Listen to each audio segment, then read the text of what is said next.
been contemplating what makes primary languages so very special, and why do I really enjoy being involved in the world of primary language learning in schools.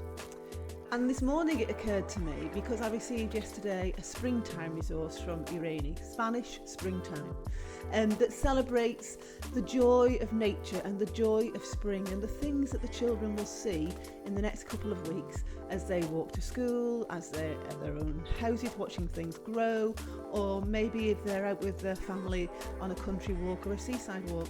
And it occurred to me that primary languages can be so current and it can be so topical.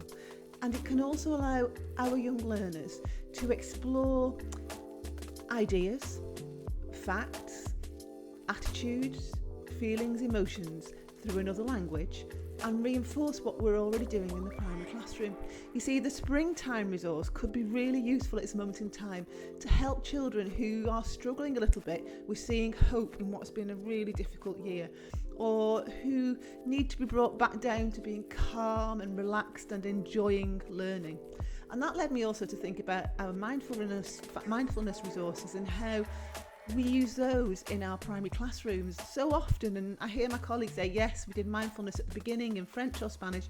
It calmed the children down. It brought them back to learning. They came in from the playground all worked up. Something had happened in the hall at lunchtime when they were having their lunch, etc. And they used the mindfulness for a really good reason in primary learning and in the primary learning setting. And then it led me to think about other things that we create where, you know, we just create them because we're working all the time with primary schools, and I'm being informed all the time by my primary teaching colleagues, many of whom are primary class practitioners, about what the children need. And they can only see it through the lens of the primary teachers. So what they see is that, Janet, we need something that we can use around Easter, because next week's Easter at school and we want to do an Easter egg hunt. So we created Easter egg hunts in Spanish and French and German, where the children could practice questions and answers. So yes, they're looking at target language. Yes, they're looking at French and they're looking at Spanish, but they're doing something that is relevant to them. And I was out this morning running, and I was running along this country lane where the hedges were quite tall. And I suddenly thought to myself, do you know what? We need to see, and I do see, learning from the perspective of these young learners, because they're tiny. And that tall hedge, to me, well, they don't even come to the top of the tall hedge. Their world is lower down than my world. And maybe sometimes when we look at secondary languages in primary schools, we really need to think about the primary child's eye view.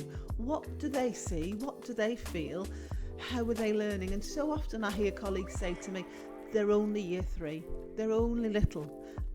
And I sometimes think we forget that, and we must do all this core language and we must move forward. And yes, I really, really would say that throughout the whole of the work we do, we are looking at core language. We look at nouns, we look at adjectives, we look at verbs, we know the progress the children are making, we have puzzle it out, we work with the children to make sure that they are going from word to phrase to sentence level. We're practicing phonics, we're looking at some grammar.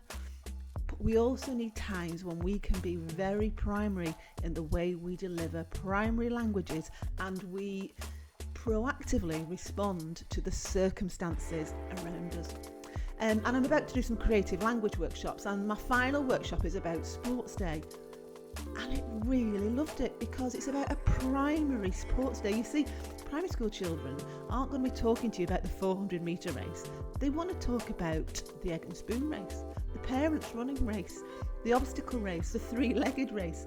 We also want them to use the language so that they're able to say, well done, or hard luck, or next time you might win. The things the children at that moment really want to say.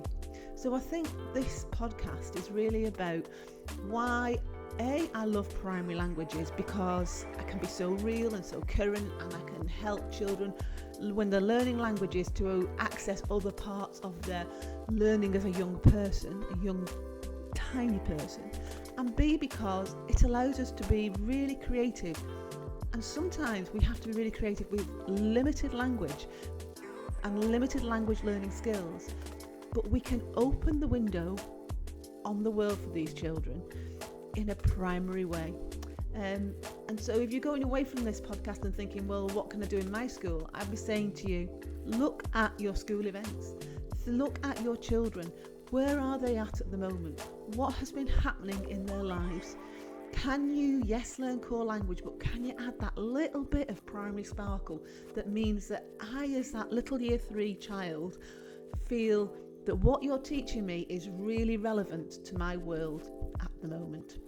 I hope that helps some of you to move forward in primary language learning and to understand how we can be such an integral part of the whole primary curriculum.